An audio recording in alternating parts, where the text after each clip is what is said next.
Alright, so we got the 220 spoilers, and this chapter is incredibly interesting because there's so many reveals, so much lore to talk about that is discovered in this one, and I promise I'll try not to ramble too much, but I'm definitely going to have to go into this stuff way more on my official review on Sunday, so subscribe for that, haven't already. But before we get into it, let me just quickly go over what happened in the previous chapter. So we basically saw Sukuna defeat Yorozu. It was pretty cool. He used Mahoraga to do it, and then we saw that he essentially successfully suppressed Megumi's soul as we saw him sink to the deep depths of, I guess, the bottom of his own soul. However, coming into this chapter, we're breaking away from that. We're not finding out what happened directly after, but like I said, we're finding out so much more. So on the cover page, we see the prison realm, thing that Gojo is currently trapped in, or he has been for over 1,000 days now. But we're also finding out that Suguru Geto, aka Kenjaku, has 300 points, which means that he can add 3 rules to the game, and he's going to be doing some of that in this chapter. So anyway, Kenjaku is conversing with the Kogane. He asks to close entry of new players into the culling game, but it's rejected. And he says that Tengen's barrier is essential to suppress the birth of curses, and of them there are 4 main Jokai, which enhances the accuracy of the barrier curse technique. So Jokai just means like world boundary, I suppose, at least in kanji. So the Star Corridor under the Tokyo Jujutsu High, which became famous in the Hidden Inventory arc, which was a candidate site when moving the capital to Tokyo. It occurred in 1869 from the Meiji era, so we're getting that, which we didn't know before, so that's kind of cool. And the 4 Jokais are meant to enhance the precision of the barrier techniques, and these are all 4 of them. Kenny says that the reason Tengen's Jokais weren't released, but if it wasn't for these Jokais, the sorcerers will need to restart the know-how of how to fight curses and use barrier techniques from 1,000 years ago. So that's really fascinating as well. I guess this explains why curses just didn't take over the earth essentially, or just eradicate humanity, because sorcerers back in the day were just way more stronger and had a much better understanding of things than they do now. So they didn't need Tengen. They didn't need the barriers. They were just beasts, and they just handled curses and the threat like that on their own. And I guess Tengen has kind of softened humanity in a way. It kind of reminds me of My Hero, because a similar thing kind of happened when All Might came to power. Like, his reign lasted for like over 30 years, and he essentially nerfed humanity because he coddled them so much. But first, let's talk about the sponsor of this video, Private Internet Access. Private Internet Access is a virtual private network, or a VPN for short, which hides your IP address and safeguards your internet connection through an encrypted tunnel. And believe it or not, Private Internet Access also provides a tool that can help anime fans. And I'll get more into that later, but Private Internet Access is also a tool that helps you with your everyday life. Because whenever you connect to the internet on a public Wi-Fi network, your data is at risk of being stolen. That's why Private Internet Access helps protect your personal data by encrypting your internet connection through their world-class server infrastructure, which makes your information shielded and bulletproof. You can also now use one Private Internet Access subscription to protect an unlimited amount of devices at the same time.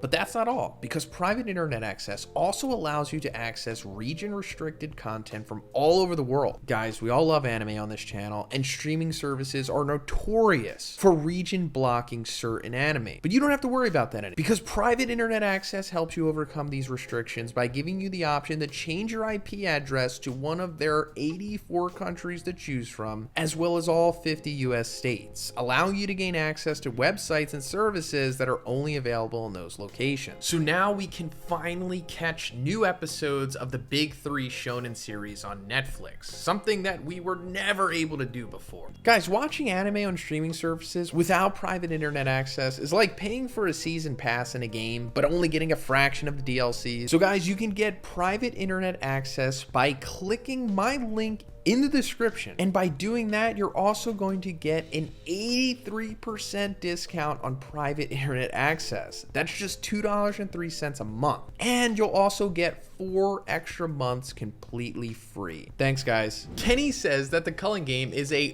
bankai made using Tengen's Jokai barriers as a base. Even though there is no game master, Tengen could be deemed as one. After the Shibuya incident, if Tengen's Jokais were released, then the culling game game would have ended and messing up with Kenjaku's plans. So first of all, that is not Bankai, it is Bankai, which I don't know the meaning of, but if you look it up on Google, you're gonna get some hilarious results. But I also wouldn't be surprised if this is Gege, like, you know, winking at Kubo from Bleach, because we do know that that's a huge inspiration for Jujutsu Kaisen. Kenny then threatens the Kogane to listen to him and close the entry of new players into the culling game, or else he will forcefully end the culling game by destroying Tengen's barrier, which serves as a base to the culling game, which is possible because he has Tengen now. So yeah, he does have Tengen now. This is really, really cool. Like, we knew that this was Kenjaku's big goal, or one of them, to absorb Tengen using Geto's curse spirit manipulation, because we found out that as Tengen evolved in his immortality curse technique, he became more of a curse than a sorcerer, and that's why he needed the star plasma vessels to circumvent that from happening. But, you know, Toji kind of messed that up, and now Tengen is susceptible to curse spirit manipulation, and after he was quote-unquote defeated by Kenjaku after, you know, Tsukumo died a couple chapters back, off panel he was absorbed, and he is being used by Kenjaku now. And I don't know what's going on with Tengen here. Like, he is alive, but he has like darkened eyes instead. Like, he has eyes like Uro now, and I don't know how sentient he is, or if this is like a facsimile of his personality that becomes subservient to Kenjaku or something. Kenny explains to Tengen that he's making a bug on purpose. The Kogane would choose the option which would make the culling game everlasting. It finally gives up and makes the rule which bans the entry of new players in the culling game. So this is really interesting as well. I'm sorry, I'm gonna keep saying this, guys. I'm just so fascinated by Jujutsu Kaisen lately. Gege's really been crushing it, but I didn't even know threatening the Kogane or trying to haggle with it like this was even an option, because it seemingly is completely sentient. I mean, I thought it was more like an AI similar to ChatGPT that kind of just ran the culling game, but judging from what I'm reading here, it seems like it legitimately wants to keep existing, because why else would it give in to Kenjaku's threats or intimidation here? Like, it wanted to make the culling game last forever, but then he just finally decides to give up and bans the entry of new players into the culling game, and we're not getting the full information here, and that's fine. I really love the way that Miyamura does the spoilers. He gives us just enough, but not too much. So I guess we'll go over Sunday, like, exactly what Kenjaku is doing to convince the Kogane of making this huge rule change, which essentially breaks the inherent rules of the culling game, you know, making everlasting changes on it, which this clearly is doing. But it also goes back to what Kenjaku is saying to Tengen here by he's making a bug on purpose. I think he means like a bug in the coding, you know, not like a literal like insect. Although I guess it could be a double entendre, because the big curse thing that he's going to make at the end with Uzumaki could be considered a bug as well. Kenny makes the Kogane add another rule. He says, end the culling game when all players except Geto and Megumi die. Tengen asks, why isn't Kenny just demolishing the Jokai and end the culling game? To which Kenny replies that he needs those Jokai barriers to merge Tengen. So yeah, that's why he's keeping them around, to merge Tengen with humanity. That's like another big thing that we haven't seen yet. Or not humanity, I'm sorry, but just all of the citizens of Japan who have passed through the barrier at this point and are susceptible to being merged to Tengen, because he quote unquote sent them to the other side. That hasn't been fully explained yet, but I guess it just makes them kind of cursey like, similar to what Tengen's going on or whatever. But yeah, this also means now that the culling game can and will end when everyone except Geto,